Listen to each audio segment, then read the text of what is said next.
Joining the Cowherd Global Network is my guy, Chris Broussard. He is retired from basketball, but the takes are still fire from Broussard. Chris, how you doing, my man?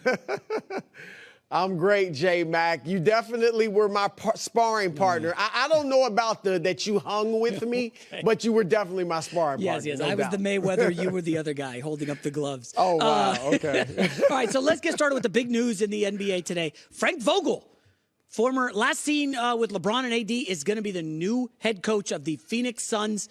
We were talking during the break, and it's like, is this that good of a job? I know you got two superstars, but it was the last job filled.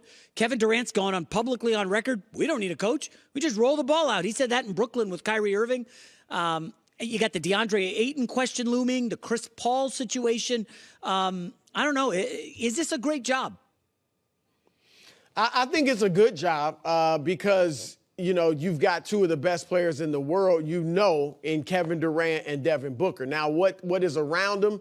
That's going to be the question. If I were Phoenix, I am trying to shop Chris Paul and see what I can get for him, if I can add some depth for him. You may not be able to. You may have to bring him back. And then DeAndre Ayton, again, he's a guy that can get you some added depth on the market if indeed they move on from him. If not, maybe he responds well to a new voice in Frank Vogel because he's still a good player. He's not a great center, but he's a guy that can get you 18 points and 10 rebounds with very little offense run for him. Maybe you run a little more offense through him or for him. Maybe Vogel will do that. But Vogel's a good coach. I've always said this. Remember when he was in Indiana? And I know that was 3 jobs ago, right? Los Angeles, Orlando, Indiana. But when he was in Indiana with a big 3 of Paul George, Roy Hibbert, and Lance Stevenson, he was given the Heatles problems in the playoffs. So he knows his X's and O's. He's just got to make sure that these players are, in line with what he's saying. And if he commands their respect, then, they can be a contender out there in the West next year. Is Vogel the kind of coach, in your opinion, Chris, where this makes it more or less likely that the Suns make a move like bringing in Kyrie Irving and some kind of swap for DeAndre Ayton? Wow. Kyrie, I don't know if that has anything to do with the coach because we've seen Kyrie have problems with all manner of coaches. I mean, you mentioned Kevin Durant saying he didn't need a coach. That really was Kyrie. Kyrie was the ringleader of that. So I don't know if that's the deciding factor. Obviously, you want a guy who you think can command his respect if indeed there is such a person. But it'll be interesting to see what they do with Kyrie. When you're talking about him in Phoenix, you know what the first question is. Does Durant want to do it again? Ooh. And I'm sure Durant doesn't want to answer that question publicly. But if you're the Suns and you're really thinking about Kyrie, you do have to talk with Durant privately and say, hey, are you willing to run this thing back? And, it didn't work out in Brooklyn, and a lot of it was Kyrie's fault. And so you got to get Durant's blessing first. All right, let's do one more coaching thing before we get to the finals. Nick Nurse, in a bit of a surprise, goes to Philadelphia. I had the take earlier that, finally the Sixers are doing the right thing. They're going away from a player's coach and going more towards someone who's going to hold them accountable. And Nick Nurse definitely does that. He is known as a demanding coach, wants to hold guys accountable, and I don't know how that's going to work with James Harden. It got a little tense in the press conference. I don't know that Nick Nurse exactly wants Harden there. We know Morey has a relationship with him, but I'm curious your thoughts on the Philly situation. Well, one, I thought Nurse had a great quote, which was, winning is the sell, right? He said it, winning is the sell. Do you want to win? I mean, he's talking about James Harden. If you really want to win, then you're going to stay here. And I think Nick Nurse and others, I'm sure, in the Sixers organization are really questioning, does James Harden really want to win a championship? Because honestly, I'm questioning that, J-Mac. If you do, why is Houston even on the table? Why? Now, I've heard, family concerns and things like that. First of all, he's from Los Angeles. I don't know his family dynamic, but I know he's from Los Angeles. And you're making enough money where if I was in his shoes, I could move my family up to Philadelphia. So I don't like, why is Houston even a consideration if you want to win a championship? So I think the Sixers need to sit down. I think they need to take control of the situation, not let Harden dictate it, and say, look, do you want to go to Houston? If so, we'll look and see if there's a sign and trade. I know you don't like losing players for nothing, and that'd be tough. He's a good player. But I'm trying to win the championship, J-Mac, and I don't know. I got to be honest. I've seen enough of Harden failing in the big moments in the playoffs. Is he going to help them get to a championship? Well, if it's not Houston, I'm looking at what other places might you want to go? Because we can maybe do a sign and trade there. So if I'm Nick Nurse, I'm thinking maybe I want my man Fred VanVleet from Toronto. Harden to me, I'm very disappointed in him even considering Houston. Okay, well, because that tells me you're not trying to win. Well, okay, let me try to defend Harden, which is a little silly. So the last 2 stops he was in, he wasn't the guy. He's not the guy anymore in Philly. He's not the guy anymore in Brooklyn. He was in Houston, and he got closer to the finals, I thought, with Houston than he did with Philly or Brooklyn. In Houston, he was a little younger, obviously, and Chris Paul was his sidekick, but he pushed that loaded Warriors team, which I've called the greatest team in NBA history, KD, Curry. He pushed them to 7. Now, they came up short, but maybe he still thinks I can be an alpha in this league, and I can do that in Houston. I ain't the dude in Philly. This is Embiid's team. Could that be an argument for James? No, because it's not the same Houston team, and Mike D'Antoni's not the coach. Now, Ime Udoka's a very good coach, but he's not going to coach the style that Mike D'Antoni did. He's defense first. Like, you're not going to be James Harden all day, all night, all the time in Houston anymore. That's over.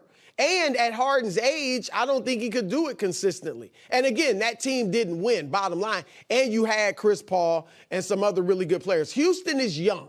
I want to see Jalen Green and some of these other young players showcase themselves. If I'm Houston and I have James Harden, guess what? I'm asking Harden to play the same role he played in Philly. Be a great distributor. He is a great distributor. He did it in Brooklyn with Kyrie. He was phenomenal. And then he's solid. I thought he was an all-star level player this year in Philly. So he's not, I don't know where he's going and thinking he's going to get up all those shots and average 33 points a game again. I don't think Houston is even that place. So, and again, he left there. Why? Because I want to win. He left Brooklyn because Kyrie wouldn't come back, during the vaccination, and he wants to win. Well, here you are in Philly. You got the MVP. You've got other great role players. Now you got a championship coach. I know Doc was a championship coach, but you got a new coach. So why not give it a shot there if you really want to win a championship? I think this is surrender. Oof. I think if you're going back to Houston, you're like, man, I just want to ball. I just want to get mine, ball, put up some numbers, have fun. Look, that's your choice. It's your choice to live the life you want to live. But I'm just saying it tells me you're not really interested in chasing that championship. It's like, man, I tried. I gave it 3 years. Everybody's saying I got to get a ring. I gave it 3 hard years. I'm done. Now Kevin Durant, Broussard, doesn't Kevin Durant also just say, I just want to ball. I don't want to be a leader. I just want to ball. I want to hoop. That's like his famous quote. I just want to hoop. Isn't that what Harden's doing? I just want to go to Houston. But he's not saying he doesn't want to win. I mean, what was Kevin Durant's list? Did it include some lottery teams? No, it was Phoenix because he knew I can go here and win. I get it. He's not a leader by his own admission. But not being a leader isn't saying I don't want to win. And so I think these are completely different things. All right, so let's move to Ja Morant. One more before the final, sorry. The Adam Silver comments were, I don't know, just alarming, disturbing, whatever you want to say. So basically he admitted that the NBA uncovered more evidence, but he doesn't want to drop the news because it'll interrupt the finals. Well, Adam, you done interrupted the finals. There's speculation, or we look at 50 games, full season, like what's on the table here? I don't know, he kind of embarrassed the league, Chris. Adam Silver's going to come down pretty hard. I know this is going to become a racial issue on social media. Everything does. I don't know. It's looking bleak for Ja Morant, no? Well, I don't know. I mean, Gilbert Arenas, what he did was worse. That was 10 years ago. He got 50 games. He brought a loaded gun onto in the practice facility.